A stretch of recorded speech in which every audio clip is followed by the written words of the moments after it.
네, 반갑습니다. 136페이지입니다. 136페이지 객관식 문제 연습 바로 들어가겠습니다. 1번 다음 중 유가증권에 대한 설명으로 틀린 것은 단기 매매증권과 매도가능증권은 원칙적으로 공정가치, 그리고 공정가치 평가하죠. 기말에 평가 이익, 평가 손실 이런 게 나왔죠. 2번 매도가능증권은 보유 목적에 따라 유동자산이나 투자자산, 그렇죠. 매도가능증권은 원칙이 투자자산인데 1년 이내에 처분할 목적이다. 그러면 유동자산이 되는 거죠. 3번입니다. 단기 매매증권과 매도가능증권의 미실현 보유액이 뭐냐면 평가 이익, 평가 손실을 말하는 겁니다. 이게 단기 순이익 항목으로 처리한다.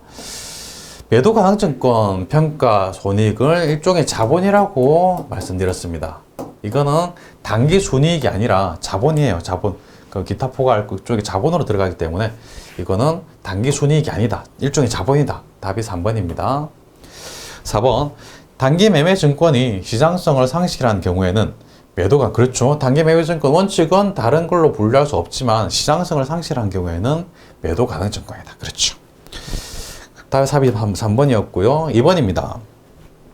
다음 자료에서 2002년 5월 5일 현재 주식수와 주당 금액을 계산한 것으로 맞는 것은 보겠습니다. 2002년 5월 5일이라고 합니다. 2000X년 8월 5일에 주갑의 주식 100주를 주당 만원, 액면가 5,000원에 취득하였다. 단기 매매증권이라고 해요. 100주를 만원에 취득했으니까 곱하면 10만원, 100만원이 되겠습니다. 100만원. 전체 금액 100만원이고요. 2000X 1년 12월 31일에 갑주식의 주당 공유가치는 7,700원이다. 100주고 주당 7,700원이니까 전체 금액이 77만원 되겠죠. 100만원짜리가 77만원 됐으니까 뭐 평가 손실 27만원, 23만원 정도 있었을 것 같아요. 어쨌든 기말에 77만원이 됐습니다. 전체 금액이죠. 5월 5일 날 주갑으로부터 무상으로 주식 10주를 수령했다. 무상주라는 게 나왔네요. 무상주. 자본 파트에 가서 배울 겁니다. 어쨌든 무상으로 주식을 받았을 때는 이때는 회계 처리하지 않습니다. 회계 처리 없음. 분개하지 않는다는 겁니다. 무상으로 주식을 받았을 때는 이득으로 보지 않는다는 거, 이익이 아닙니다. 이익이 아니고 그냥 아무것도 아닌 겁니다. 그래서 회계 처리하지 않는데 단 하나 주의할 게 10주 주식 수가 늘었어요. 100주에서 110주가 됐습니다. 전체 금액 얼마인가요? 77만원. 그렇다면 단위당 주당 금액은 77만원에서 나누기 110주 하면 주당 금액이 나오겠죠. 1주당 얼마인가? 77만원 나누기 110주 하면 7,000원이에요. 주당 7,000원. 전체 주식수는 110주. 그래서 110주. 주당 7,000원. 그래서 답이 3번이 되는 거죠. 처음 보는 유형이라 좀 어렵게 느낄 수 있는데 어려운 문제 아닙니다. 천천히 생각해서 보시기 바랍니다. 3번으로 갑니다. 다음 중 나머지 셋과 계정 과목의 성격이 다른 하나는 단기 매매증권 평가 손실이 있고요. 이번 기회 손실입니다. 일종의 비용이에요. 단기 매매증권 처분하면 무조건 단기, 올해 손실이죠. 매도가능증권 처분 손실도 단기의 손익으로 다 계산이 되는데 평가 손실, 매도가능증권 평가 손실만 자본의 일종이라고 했습니다. 자본. 그래서 답이 3번입니다. 4번으로 가겠습니다. 기말 현재 보유하고 있는 유가증권의 현황이 다음과 같을 경우 적절한 회계 처리는 보죠. 첫 번째 점. 시도원가 100만원의 갑회사 주식 단기 모유복지, 그렇다면 단기 매매 증권이죠. 이게 기말 공정가액이 120만원으로 증가했어요. 그렇다면 20만원 평가이익이 되는 거죠. 평가이익. 그렇죠? 단기 매매증권 평가이익 어딨나요? 단기 매매증권 평가이익 20만원. 맞네. 단기 매매증권 평가이익 또 이것도 맞네. 그러니까 답은 2번과 3번 중에 있을 것 같습니다. 단기 매매증권 이렇게 20만원 가액 증가 시켜주고요. 그 다음에 취득원가 900만원이 의뢰사의 주식 장기투자 목적, 시장성이 장기자가 들어갔으니까 이거는 매도 가능 증권이구나. 근데 850만원, 50만원 떨어졌어요. 50만원 평가 손실이 났습니다. 매도 가능 증권 평가 손실, 매도 가능 증권이 대변으로 나가서 없어지고 매도 가능 증권 평가 손실 50만 원. 아, 그러면 2번이 답이네. 바로 찾을 수 있죠. 2번. 답이 2번입니다. 5번으로 갑니다. 유가증권에 대한 설명이다. 옳은 것은 1번. 유가증권 중 채권은 취득한 후에 단기 매매 증권이나 매도 가능 증권 중에 하나로 분류한다. 채권.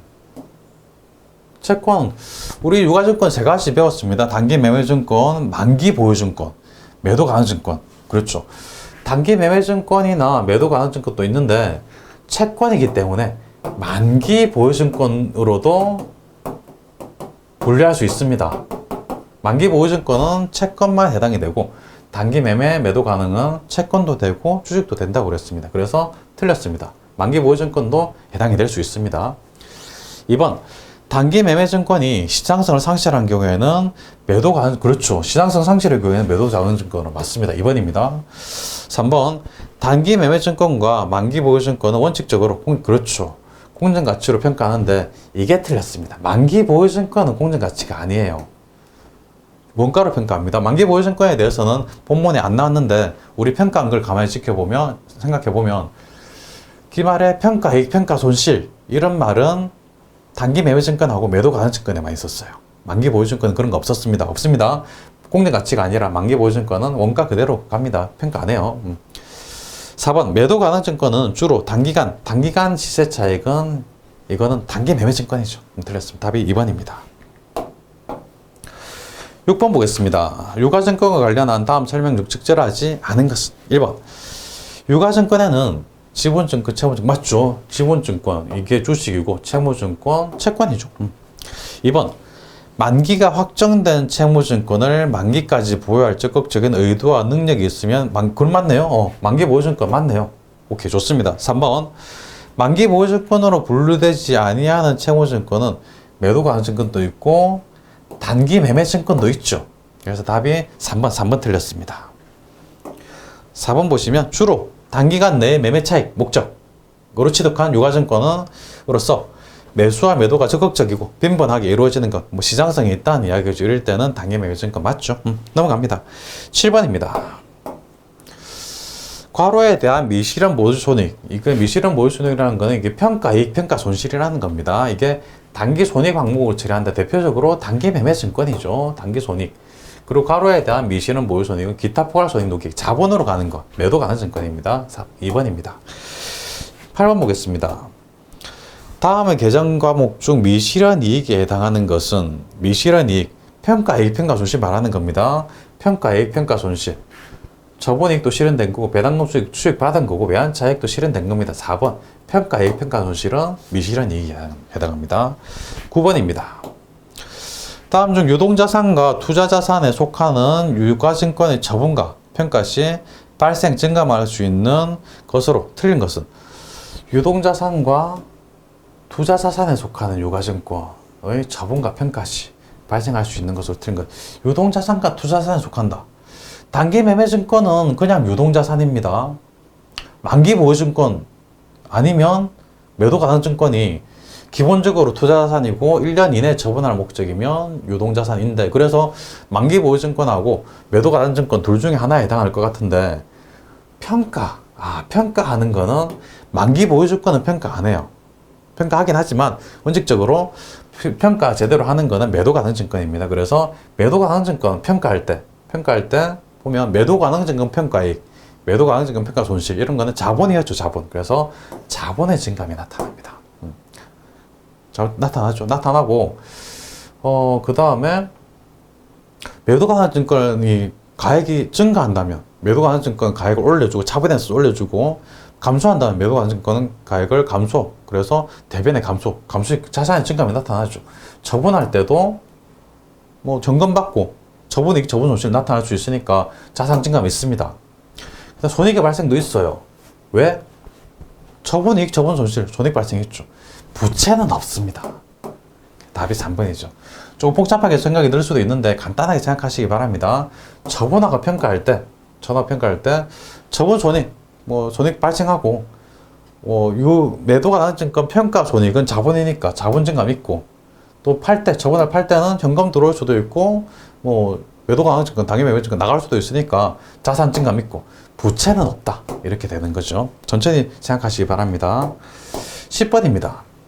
다음 빈칸 안에 들어갈 내용으로 알맞은 것은 구분, 단기 매매 증권 평가 손실 평가액이 있고, 매도 가능 증권 평가 손실 평가액이 있는데요. 계정으로는 기타 포괄소액 누계액으로 분류합니다. 이거는 재무제표의 재무상태표예요. 재무상태표에 자산, 부채, 자본이 기록이 되니까 자본입니다. 그래 나는 재무상태표. 가는 단기 매매증권 평가 손실 평가 이익은 이거는 영업의 수익, 영업의 비용에 해당이 돼요. 그래서 답이 3번이네요. 영업의 수익, 영업의 비용. 오케이. 11번으로 가겠습니다. 다음 중 유가증권을 보유함에 따라 무상으로 주식을 배정받는 경우 회계처리 방법은, 무상으로 주식을 배정받았다. 회계처리 하지 않습니다. 한번 말씀드린 적 있습니다. 그래서 회계처리 하지 않고 수량과 단가만 새로 계산해요. 답이 2번입니다. 무상주입니다. 무상주. 무상주를 받은 경우에 받은 사람 입장에서는 회계처리가 없어요. 그냥 단가 조정, 아까 단가 구해봤죠. 단가 조정하고 수량 증가하는 거니까 주식을 받았으니까 수량만 조정하고 단가도 조정한다. 수량과 단가만 조정할 뿐 회계처리는 하지 않는다. 12번으로 가겠습니다. 보고기간 종료일에 주희망의 결산 시 단기순이익이 10만 원이었다. 다음과 같은 오류가 포함되었을 경우 수정 후 단기순이익은 얼마인가? 오류를 조정하라는 이야기입니다. 일단 원래 결산 시 단기순이익이 10만 원으로 계산이 되어 있었는데 이런 오류가 있었다는 거죠. 감자차익 과소계상. 감자차익이라는 거는 일단 자본에 해당합니다. 자본 파트 가서 보게 될 겁니다. 매도 가능증권 평가 손실 평가 이익도 일단 자본에 해당합니다. 그래서 자본 파트 가서 또 열심히 보게 될 거예요. 이자 비용은 자본이 아니라 그냥 비용이죠. 이자 비용을 너무 많이 계산했다. 그럼 빼줘야죠. 근데 이자 비용은 원래 수익에서 빼는 겁니다. 빼는 거를 너무 과등해서 하니까 줄여줘야 된다. 거꾸로 플러스 해줘야 되는 거죠. 비용 효과를 죽이자. 15,000원 정도 플러스 하자. 단기 투자 자산 처분 이익, 과대 계상, 이익을 과대 계상했습니다. 이익을 과대 계상했으니까 빼줘야죠. 마이너스입니다. 그래서 플러스 마이너스 하면 전체적으로 마이너스 만원이 되는 거죠. 그래서 10만원에서 빼기 만원 하면 9만원. 답이 1번이네요. 13번으로 갑니다. 다음 중 기업회의 기준에 의한 유가증권에 관한 설명이다. 옳지 않은 것은 1번, 만기 보유증권으로 분류되지 아니하는 채무증권은 단기 매매증권 아니면 매도 가능 증권. 맞습니다. 세 가지죠. 만기 보유, 단기 매매, 매도 가능. 다음에 2번, 단기 매매증권, 매도 가능 증권, 만기 보유증권은 원칙적으로 공정가치로 평가해야 한다. 만기 보유증권 아니에요. 만기 보유증권 우리 공정가치로 평가하는 적이 없었습니다. 이 두 개가 공정가치 평가입니다. 그래서 답이 2번입니다. 3번, 단기 매매증권이 시장성 상실하면 매도 가능 증권. 그렇죠. 맞습니다. 시장성 상실하면. 4번, 만기가 확정된 채무증권을 만기까지 보유할 적극적인 의도와 능력이 있으면 만기 보유증권. 맞죠? 오케이, 좋습니다. 14번으로 갑니다. 다음 중 유가증권에 대한 설명으로 옳지 않은 것은 1번, 단기 시세차익이 목적인 유가증권은 단기, 그렇죠. 맞습니다. 시장성 있고 단기 시세차익 목적이면 단기 매매증권. 2번, 시장성이 있는 매도 가능 증권은 공정가치. 맞습니다. 공정가치 평가하죠. 평가 손익은 기타 포괄수익 자본. 맞네요. 공정가치 평가하고 손익은 단기 손익이 아니고 자본의 항목이더라. 오케이, 좋습니다. 3번, 매도 가능 증권은 무조건 공정가치로 평가해야 한다. 보통 무조건 이런 말이 들어가면 보통 틀려요. 앞에 본문에 나와 있진 않았는데, 시험에 자주 나오지 않기 때문에 본문에 쓰진 않았는데요. 매도 가능 증권은 원칙이 공정가치로 평가하는 건데 이게 시장성 상실하거나 특별한 경우에는 원가로 그대로 평가하는 경우가 있습니다. 예외적인 상황이에요. 4번, 유가증권의 매매로 발생하는 처분손익은 영업의 손익. 그렇죠. 유가증권 매매, 단기 매매증권 처분이익, 처분손실 이런 거는 영업하고는 크게 관련이 없습니다. 그래서 영업의 손익으로 분류하는 거죠.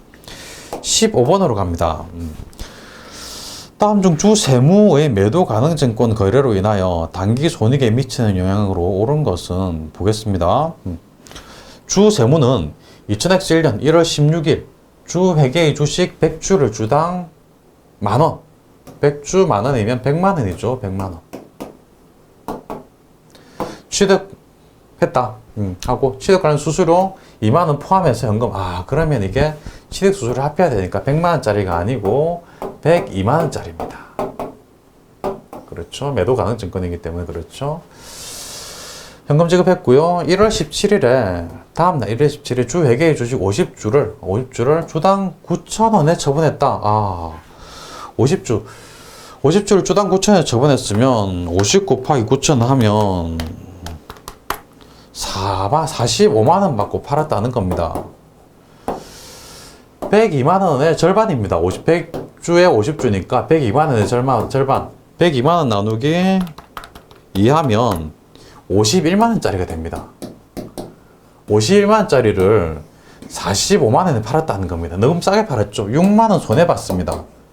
그래서 단기 순이익이 6만원 감소하게 됩니다. 손실이니까요. 그래서 답이 3번이 되는 거죠. 16번 보겠습니다. 16번 다음 매도 가능 증권의 매각이 단기의 재무제표에 미친 영향을 설명한 것으로 올바른 것은 문제 좀 많이 어렵습니다.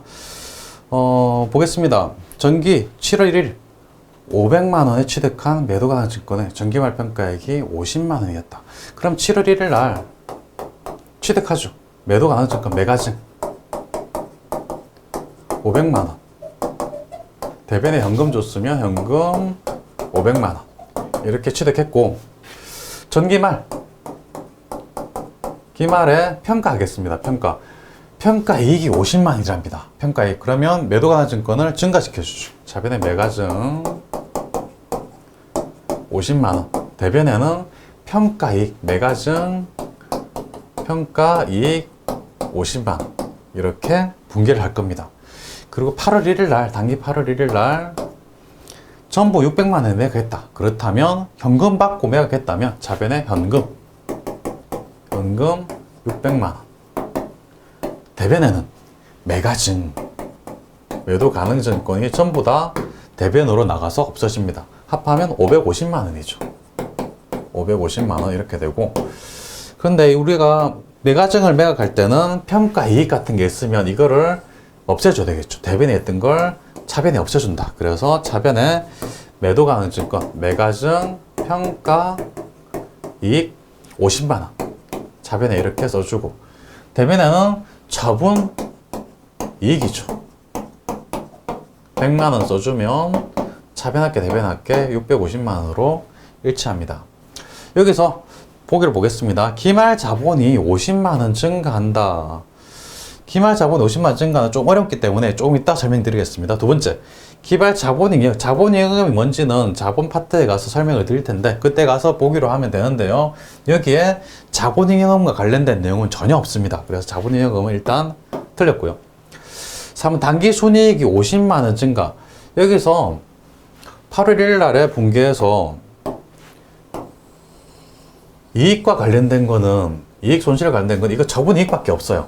저분이익 100만원이 증가하는 겁니다. 50만원이 아니라 100만원이 증가하는 겁니다.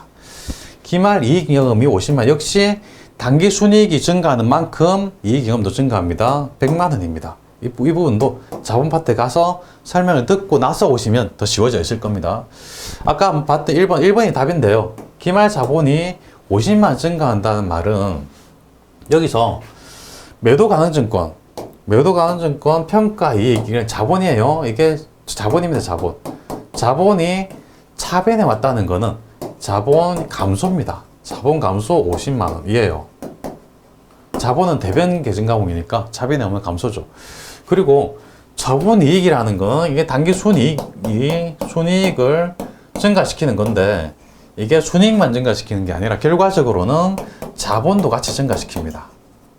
단기 순이익은 결과적으로 재무상태표의 자본으로 가서 더해지는 거기 때문에 자본이 100만원 증가하는 거예요, 결과적으로. 그래서 자본 증가가 100만원이다 라고 쓸 수 있습니다. 감소가 50만원, 100만원 증가, 결과적으로 전체적으로 50만원이 증가한다는 이야기예요. 자본. 그래서 자본 50만원 증가. 이게 1번의 해답인데요. 지금 당장 16번 문제를 이해하고 풀겠다. 그러지 마시고요. 복습할 때 굳이 안 보셔도 됩니다. 나중에 끝까지 가서 1회독 다 끝나고 제 수업 다 듣고 나서 그 다음에 2회독, 3회독 갈 때 그때 이해하시면 됩니다. 지금 굳이 안 푸셔도 됩니다. 여기까지 하겠습니다. 수고하셨습니다.